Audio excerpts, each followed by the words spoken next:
Müasir genetik araşdırmalarda yazılıb ki, insan fəaliyyətinin 50% genlərin, 50% isə mühitin təsiri altındadır. Bəs həyatı seç deyilərsə, seçim haradadır?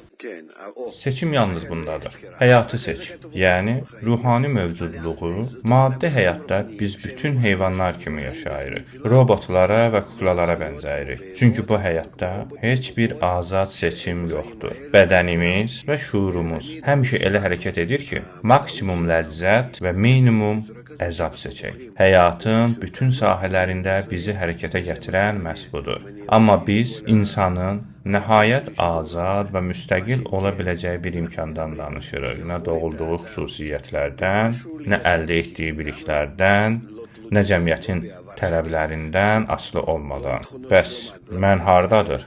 Mən bu dünyanın müstəvisində deyil, ruhani yüksəlişdə gizlidir.